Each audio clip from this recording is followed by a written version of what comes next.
மீனாவுக்கு இந்த மாதிரி பேசுறது கொஞ்சம் கூட பிடிக்கவே இல்லை. முத்துக்கிட்ட சொல்லிகிட்டே இருக்காங்க. ஆனால் முத்துவும் அதை கேட்கவே இல்லை. சத்யாவுமே என்ன பண்ணுறாங்க, ரேகாவை பார்க்கணும், ரேகா கிட்ட தன்னுடைய காதலை சொல்லணும் அப்படின்றதுக்காக முடிவு பண்ணி அவங்க போகவும் செஞ்சிடறாங்க.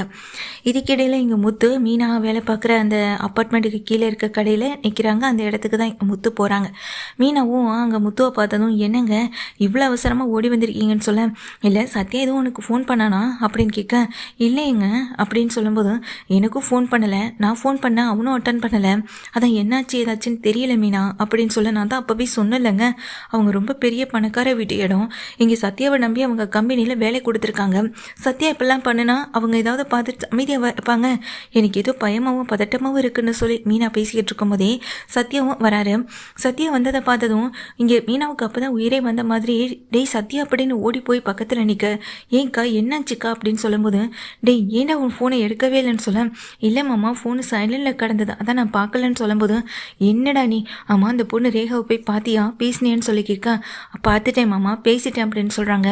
என்ன சொன்னிச்சு அந்த பொண்ணு அப்படின்னு சொல்ல, அந்த பொண்ணு தான் அந்த பொண்ணோட முடிவை ஏற்கனவே என்கிட்ட சொல்லிட்டேன் மாமா, என்னுடைய முடிவை சொல்லலான்னு தான் நான் ரேகாவை மீட் பண்ணி பேசலான்னு போனேன், ரேகா கிட்ட ஆரம்பத்தில் தயக்கப்பட்டாலும் பிறகு நான் என்னுடைய முடிவையும் ரேகா கிட்ட சொல்லிட்டேன் அப்படின்னு சொல்ல, அந்த பொண்ணு பதிலுக்கு என்ன சொன்னிச்சுன்னு சொல்லி கேட்க, இருங்க மாமா சொல்கிறேன் அப்படின்னு இங்கே கேட்கவும் செய்கிறாங்க. சத்யாவும் இங்கே உன்னை அக்காவை அக்கா நீ பயப்படாதக்கா, என்னுடைய விருப்பப்படி ரேகா இருந்தானா எனக்கும் விருப்பம் தான், நான் கேட்ட ரெண்டே கண்டிஷனுக்கு அவை ஓகே சொல்லிட்டேன்னு சொல்ல, என்னன்னு சொல்லி கேட்குறாங்க. ஒன்று, கல்யாணத்துக்கு அப்புறம் என் அம்மாவை விட்டோ என் குடும்பத்தை விட்டோ என்னால் பிரிஞ்சு வர முடியாது, என் அம்மாவும் நானும் இப்போ இருக்க இதே வீட்டில் தான் நீயும் இருக்கிற மாதிரி இருக்கும், அப்படி இல்லைனா நான் எனக்குன்னு ஒரு வீடை கட்டுற வரைக்கும் நீ பொறுமையாக இருக்கணும்னு சொன்னேன், அதெல்லாம் எனக்கு பிரச்சனையே இல்லை சத்யா, நீ உன்னுடைய கேரக்டர் பிடிச்சு போனதுனால தான் உன்னை கல்யாணம் பண்ணிக்கணும்னு நான் ஆசைப்பட்டேன், நீ இருக்கிற இடத்த பொறுத்து நான் உன்னை காதலிக்கவும் இல்லை, நீ இந்த இடத்துல இருக்கிறது கூட எனக்கு சந்தோஷம்தான், உங்கள் அம்மா இப்படி எல்லாரும் அன்பாக அக்கறையாக இருக்கிறப்போ எனக்கு அதை பார்க்கும்போது சந்தோஷமாக இருக்குது, சின்ன வயசுலேருந்து அம்மா அப்பான்னு 2 பேர் கூட இல்லாத ஒரு வாழ்க்கையை தான் நான் வாழ்ந்திருக்கேன், உங்கள் எல்லார் கூடயும் ஒன்றா ஒத்துமே வாழணும்னு தான் ஆசைப்படவும் செய்கிறேன் அப்படின்னு ரேகாவும் சொல்லியிருக்காங்க. இந்த விஷயத்த மீனாவும் இங்கே முத்துவும் கேட்டதும் அவங்க மனசுக்குள்ளே ரொம்ப கொண்டாட்டமாக இருக்குது. அது மட்டும் இல்லை, கல்யாணம்னு சீக்கிரமாகவே பண்ணணும்னு இங்கே முடிவு பண்ணிட்டாங்க. நானும் இப்போதைக்கு கல்யாணம் வேண்டாம், நான் கொஞ்சம் செட்டில் ஆகிட்டேன்னு சொன்னபோது அங்கே சத்யா கேட்கவே இல்லை. சத்யா இங்கே முத்துக்கிட்டே மீனா கிட்டேயும் ஒரே விஷயத்த தான் சொல்கிறாங்க, அப்பாவும் அம்மாவும் தனியாக பிரிஞ்சிருக்கிறதுனால தன்னுடைய கல்யாணத்தை பற்றின முடிவை அவங்க தான் எடுக்கணும்னு நினச்சிட்ருக்காங்க, ஆனால் அவங்களுக்கு முன்னாடி நான் ஒரு முடிவு எடுத்துட்டேன்னு சொல்லி அவங்க முன்னாடி நான் நிற்கவும் செய்யணும், நாளைக்கு அப்பாவையும் அம்மாவையும் நான் ஒரு இடத்துக்கு வர சொல்கிறேன், நீங்கள் உங்கள் வீட்டில் இருக்கவங்க எல்லாரையும் கூட்டிக்கிட்டு என்னை பொண்ணு கேட்டு வாங்க அப்படின்னு ரேகா சொன்னதா எங்கள் சத்யா சொல்ல, என்னடா அந்த பொண்ணு ரொம்ப ஸ்பீடாக போயிட்டுருக்கே அப்படின்னு சொல்ல, எனக்கும் அப்படி தாங்க தோணுது, இதனால் ஏதாவது பிரச்சனை வந்துடாதாங்க, அவர்கிட்ட நம்ம ஏற்கனவே 2 தடவை கடன் வாங்கியிருக்கோம், அதனால் நாம் அவர் வீட்டு பொண்ணை போய் கேட்குறோன்னு அவர் தப்பாக நினச்சிடக்கூடாதுல்லன்னு சொல்லும்போது, மீனா இது நாமளாக போய் கேட்கலையே, அவங்க 2 பேருக்கும் ஒருத்தருக்கு ஒருத்தர் பிடிச்சிருக்கு, அவ்வளவுதானே, இதில் நம்ம கேட்டு பார்ப்போம் பேசி பார்ப்போம், அதுக்கப்புறம் என்ன ஆகுதுன்னு பார்த்துக்கலாம் அப்படின்னு இங்கே முத்து சமாதானம் சொல்ல, மீனா மட்டும் சமாதானம் ஆக முடியாத ஒரு கண்டிஷனில் தான் நின்றுட்டுருக்கவும் செய்கிறாங்க. டே சத்யா முதல்ல இந்த விஷயத்த போய் நீ அம்மா கிட்ட சொல்லுடா அப்படின்னு சொல்ல, சரிங்க மாமா அப்படின்னு சொல்லிட்டு தான் இங்கே சத்யா என்ன பண்ணுறாங்க, வீட்டுக்கு கிளம்பி வந்து சந்திரா கிட்ட விஷயத்த சொல்ல அவங்களுக்கு இன்னும் பகீர்னு ஆகிடுது, ரொம்ப பயத்தோடு தான் இருக்காங்க. இதனால் சத்யா வாழ்க்கையில் ஏதாவது பிரச்சனை வந்துடுமோ நினச்சி ரொம்ப பயப்படுறாங்க.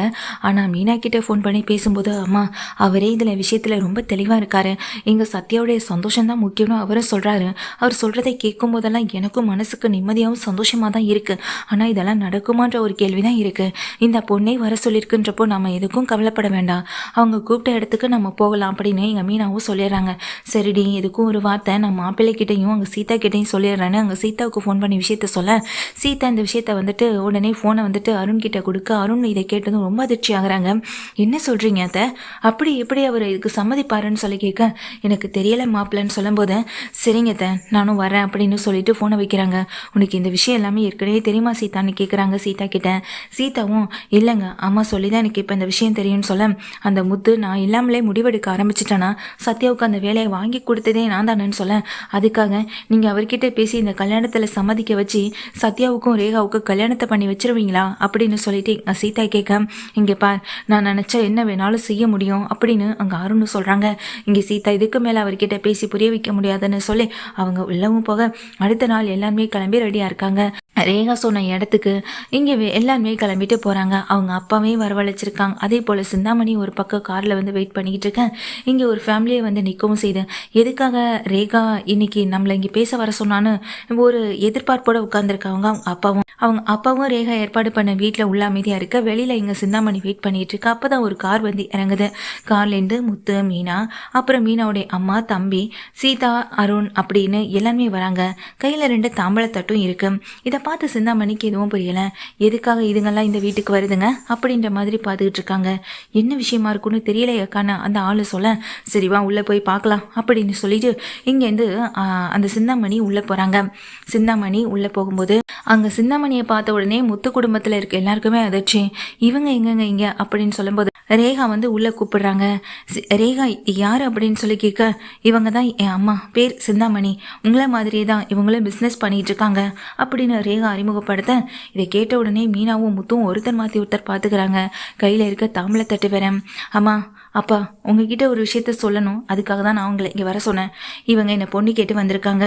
சத்யா தான் நான் லவ் பண்ணுற பையன். சத்யாவை நான் கல்யாணம் பண்ணிக்கணும்னு ஆசைப்பட்றேன். இதில் நீங்கள் தலையிடக்கூடாது. என்னுடைய ஆசைக்கு முக்கியத்துவம் கொடுத்து எனக்கும் சத்யாவுக்கும் நீங்கள் கல்யாணத்தை பண்ணி வைக்கணும்னு நான் ஆசைப்பட்றேன்னு இங்கே ரேகா சொல்ல, அவங்க அப்பாவும் அதிர்ச்சியோட பார்க்க, இங்கே சிந்தாமணி அதிர்ச்சியோட பார்க்குறாங்க. என்ன ரேகா விளையாடுறியான்னு சொல்லி சிந்தாமணி ரொம்ப கோபமாக ரேகா கிட்ட பேச, அம்மா, நீ உன் விருப்பப்படி உன் வாழ்க்கையை வாழ்ந்துக்கிட்டு இருக்க. ஏன் விருப்பப்படி ஏன் வாழ்க்கையை வாழ விடு. இப்போ உனக்கு அப்பா கூட சேர்ந்து வாழணும், நீ அப்பா கூட தான் இருக்கணும் நான் சொன்னா நீ கேட்பியா? இல்லை, நீ தனியாக வாழ்றதான் சந்தோஷம் நினச்சிருக்கேன். அதே போல் என் வாழ்க்கையை முடிவு பண்ணுறதுக்கு எனக்கு உரிமை இருக்குமா? எனக்கு சத்யாவை பிடிச்சிருக்கு. நான் ஒன்றும் இங்கே கெட்டவனையோ இல்லை குடிகாரனையோ நான் அந்த மாதிரி எவனையும் ஒருத்தையும் நான் வாழ்க்கையில் சூஸ் பண்ணலை. நான் சூஸ் பண்ணியிருக்கிறது சத்யாவை. சத்யாவுடைய நேர்மை, நியாயம்னு எல்லாமே எனக்கு பிடிச்சிருக்கு. அதனால தான் நான் சத்யாவை கல்யாணம் பண்ணிக்கணும்னு ஆசைப்பட்றேன் அப்படின்னு சொல்ல, இதை கேட்ட உடனே அங்கே நின்றுட்டு இருக்க அவங்க அப்பாவும் எங்கள் சீதாவை இங்கே ரேகாவை பார்க்குறாங்க. ரேகாவும், அப்பா என்ன சாரிப்பா மன்னிச்சிருங்க அப்படின்னு சொல்லிட்டு ரேகா தான் அம்மாவையும் பார்க்க, அம்மா, அப்பா, அவங்க 2 பேருக்கு ஒரே விஷயத்த தான் சொல்கிறேன். நீங்கள் என் வாழ்க்கையை முடிவு பண்ணுறதை விட நான் என் வாழ்க்கையை முடிவு பண்ணி அதில் நான் போனால் நல்லா இருப்பேன்னு எனக்கு தோணுது. தயவு செஞ்சு இந்த விஷயத்தில் எனக்கு நீங்கள் சப்போர்ட் பண்ணுவீங்கன்னு நினைக்கிறேன்னு சொல்ல, முடியாது அப்படின்னு பயங்கர கோவத்துலேண்டா அங்கே நின்றுக்கிட்டு இருக்க சிந்தாமணி தாம்பளத்தட்டை அந்த நின்றுட்டு இருக்க சந்திரா கையிலேருந்து வாங்கி தூக்கி வீசவும் செய்ய, அதை பார்த்து ரேகாவுக்கு ரொம்ப கோவம் வருது. அம்மா, என்ன பண்ணுறீங்கன்னு வேகமாக கத்த, இங்கே பார், நீ ஏன் பொண்ணு, உன் வாழ்க்கையை நான் தான் முடிவு பண்ணுவேன் அப்படின்னு சொல்ல, அப்படியா? அப்போ நீங்கள் ஏன் அம்மா? அப்போ உங்கள் வாழ்க்கையை முடிவு பண்ணுற உரிமை எனக்கு இருக்குல்ல. நீங்கள் இங்கே பிடிக்கவே பிடிக்கலன்னு சொல்லிட்டு இருக்கீங்களே, எங்கள் அப்பா அவங்க கூட தான் இருக்கணும். இதுக்கப்புறம் நீங்கள் தனியாக அந்த வீட்டிலேருந்து எதுவுமே பண்ண முடியாது. இதெல்லாம் நான் சொன்னால் நீங்கள் கேட்பீங்களா அப்படின்னு ரேகா கேட்க, ரேகா கேட்ட கேள்விக்கு பதில் பேசாமல் எங்கள் சிந்தாமணி நிற்க, இவன் நல்லவன் நல்லவன்னு நீ சொல்லிட்டு இருக்கேன். இந்த நல்லவன் என்ன காரியம் பண்ணியிருக்கான் தெரியுமா? மாஸ்டர் இருக்காங்கல்ல, அவங்களுடைய பணத்தை ஆள் வச்சு அடிச்சுவன். இதோ இந்த வீடியோவை நீவே பாரு, இதெல்லாம் சோசியல் மீடியாவில் ட்ரெண்ட் ஆனது தானே. ஏன் நீ சோசியல் மீடியாவில் பார்த்துட்டு இருப்ப தானே? இந்த வீடியோலாம் நீ பார்த்தது இல்லையான்னு சொல்லி சிந்தாமணி அந்த வீடியோ எடுத்து காட்டுறாங்க. இதை பார்த்ததும் ரேகாவும் திருப்பி அம்மா கிட்ட இந்த ஃபோனை கொடுக்க, ஆல்ரெடி சத்யா இந்த விஷயத்தை என்கிட்ட சொல்லிட்டான். அவனுக்கும் எனக்கும் எந்த ஒளிவு மறைவும் இல்லை. இப்போ வரைக்கும் அவன் எனக்கு உண்மையாக இருக்கான், நான் அவனுக்கு உண்மையாக இருக்கேன். இந்த உண்மை எங்களுக்குள்ளே இருக்குது, அது போதும். அதை தாண்டி இடையில வேற யாரு குறுக்க வர வேண்டாம்னு சொல்ல, ரேகா நான் சொல்கிறத கேளு அப்படின்னு சொல்கிறாங்க. இனி நீங்கள் யார் சொல்லியும் என்னால் கேட்க முடியாது. அப்பாவும் இதுக்கு சம்மதிச்சா ஓகே, சம்மதிக்காத பட்சத்தில் இனி எங்களுடைய வாழ்க்கையை நாங்கள் முடிவு பண்ணலான்னு முடிவு பண்ணிட்டோம். இப்படி இல்லையா, உங்களுடைய சம்மதம் இல்லையா, நாங்கள் ஸ்டேஷனுக்கு போய் கல்யாணம் பண்ணிக்கிறதுக்கு கூட ரெடியாக தான் இருக்கோம் அப்படின்னு சொல்லும்போது, இதை கேட்டதும், இல்லைம்மா அப்படிலாம் பேசக்கூடாது.